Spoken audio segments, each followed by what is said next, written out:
الحمدللہ اللہ تعالیٰ کا بے پناہ احسان ہے کہ مالک الملک نے اپنی یاد کی توفیق اور موقع عطا فرمایا، اور ہم سب گناہگار اور عاجز بندوں کو اپنے ذکر کی اس محفل میں، اس مجلس میں اکٹھا ہونے کی توفیق عطا فرمائے۔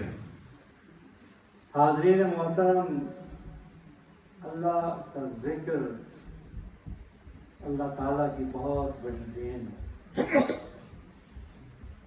اس کی یاد کا موقع صرف اسی کو ملتا ہے جو رب کا مقبول ہوتا ہے۔ میرے اور آپ کی آقا علیہ الصلوۃ والسلام کی حدیث مبارکہ ہے، اور اس کا مفہوم کچھ اس طرح ہے کہ آپ نے ہمیں یہ سمجھایا اور بتایا کہ زمین پہ کچھ فرشتوں کی جماعتیں تلاش کرتی پھرتی ہیں، ڈھونڈتی پھرتی ہیں اہل ذکر کی محافل کو، اور جب کسی ایک جماعت کو اہل ذکر کی محفل مل جاتی ہے تو وہ دوسری فرشتوں کی جماعتوں کو بھی اطلاع کرتی ہے، اور اس طرح وہ سارے فرشتے اللہ تعالیٰ کے ذکر کی اس محفل کے اوپر آ کر اپنے پروں کا سایہ کر دیتے ہیں اور ان کے ساتھ شامل ہو جاتے ہیں۔ جب وہ فرشتے اپنے رب کی بارگاہ میں پیش ہوتے ہیں تو رب ذوالجلال ان سے پوچھتا ہے کہ آج تم کہاں تھے، کیا کیا؟ اس میں شک نہیں کہ رب کو تو ہر چیز معلوم ہے، لیکن یہ مکالمہ صرف مجھے اور آپ کو سمجھانے کے لیے، ہم سب کو سمجھانے کے لیے ذکر کی اہمیت۔ تو وہ عرض کرتے ہیں الہ العالمین، ہم تیرے بندوں کی محفل ذکر میں تھے، وہاں پر جو تیرا ذکر کر رہے تھے، کچھ سے استغفار کر رہے تھے، اپنی گناہوں کی معافی مانگ رہے تھے، اور اللہ تعالیٰ ارشاد فرماتا ہے کہ گواہ رہنا کہ میں نے ان تمام لوگوں کو بخش دیا۔ اور وہ عرض کرتے ہیں بارگاہ الہی میں کہ کچھ لوگ تو ایسے بھی تھے کہ جو ذکر کی نیت سے یا ذکر کرنے کے لیے وہاں نہیں آئے تھے، بلکہ راہ چلتے لوگ تھے، وہ بیٹھ گئے انہیں دیکھنے کے لیے۔ تو رب ذوالجلال فرمائیں گے کہ ایسے بندوں کے ساتھ، یعنی اہل ذکر کے ساتھ بیٹھنے والے بھی مایوس اور نامراد نہیں رہتے، میں انہیں بھی بخش دوں۔ اس ذکر کی اتنی بڑی اہمیت ہے، یہ اتنی بڑی شان ہے ذکر۔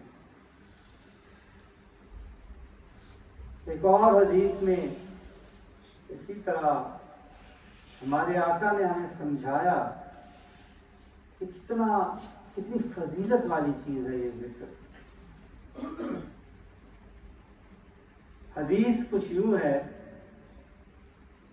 کہ آقا کریم علیہ الصلوۃ والسلام، اس کے یہ ایگزیکٹ الفاظ نہیں ہیں لیکن اس کا مفہوم کچھ اس طرح ہے۔ آقا علیہ الصلوۃ والسلام مسجد نبوی میں تشریف لے گئے، اور چند صحابہ اکرام بیٹھے ہوئے اللہ کا ذکر کر رہے۔ آپ نے ان سے پوچھا کہ تم کیا کر رہے تھے؟ انہوں نے عرض کی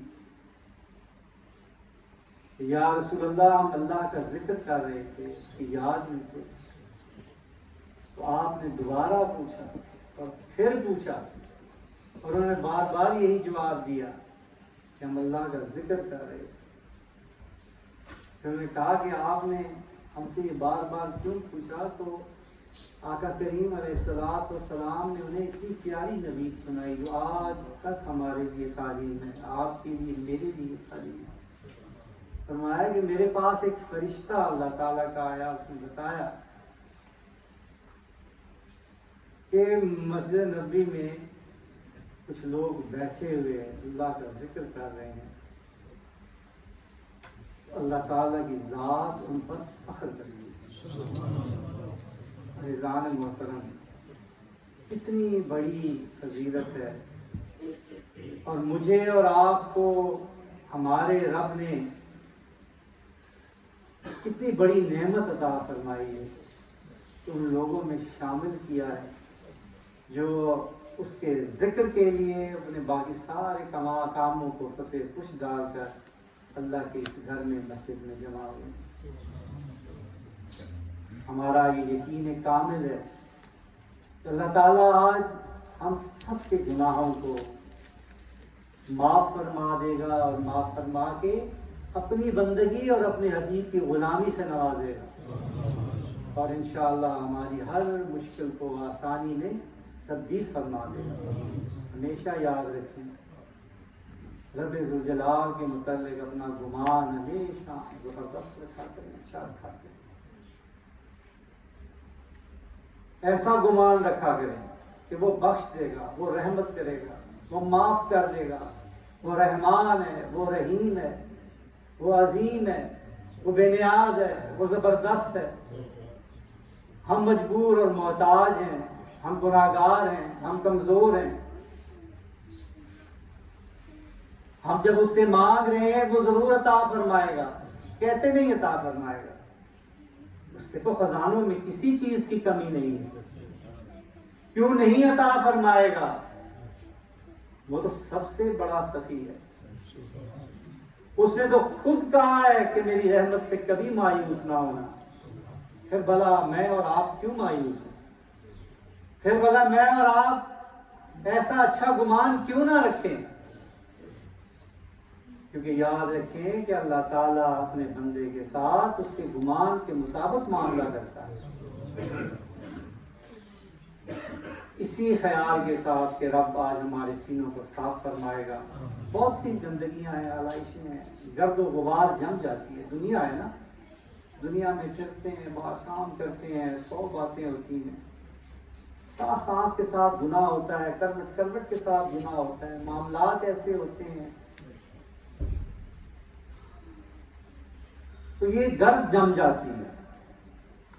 اس گرد کو صاف کرنے کے لیے اللہ نے جو طریقہ بتایا ہے اپنے حبیب کے ذریعے ہمیں، وہ یہ ذکر، وہ اس گند کو، اس علائشوں کو صاف کر دیتا ہے۔ اگر آپ ذکر نہیں کریں گے، معافیہ نہیں مانگیں گے، استغفار نہیں کریں گے، رب کی بارگاہ میں توبہ نہیں کریں گے، تو آہستہ آہستہ آہستہ میرے آقا نے ہمیں سمجھایا ہے کہ یہ پھر الٹا برتن یا چکنا پتھر بن جاتا ہے، پھر اس میں کوئی چیز نہیں سماتی، یہ سخت ہو جاتا ہے۔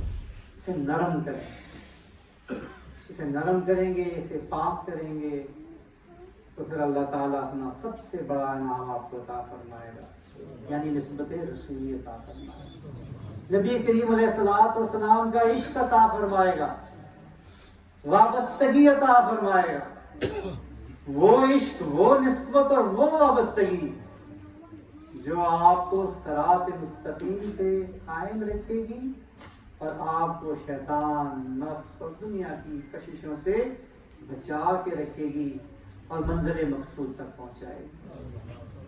اس امید اور یقین کامل کے ساتھ عزیزان محترم اللہ کا ذکر کرنا ہے، اور انتہائی توجہ کے ساتھ، اور جب ذکر ہو جائے اس کے بعد دعا ہو، دل اور روح کی گہرائیوں کے ساتھ دعا کرنی ہے اپنے رب کی بارگاہ میں۔ صرف عادتاً ہاتھ اٹھا کے چند جملے نہیں، وغیرہ آمین آمین نہیں، دل کی گہرائیوں سے آپ کے الفاظ آپ کی روح اور جذبات کی ترجمانی کر رہے ہوں، آپ کی دعا ایسی ہو کہ جو دل کی گہرائیوں سے نکل رہی ہو، اور آپ کو معلوم ہو کہ آپ خالق اور مالک کے سامنے گڑ گڑا رہے ہیں، اس سے مانگ رہے ہیں جو کسی کو خالی واپس نہیں کرتا۔ بسم اللہ الرحمن الرحیم۔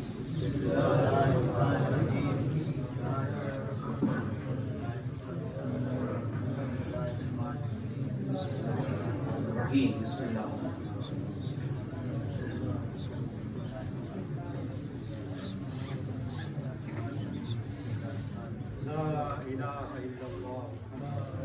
لا الہ الا اللہ محمد رسول اللہ.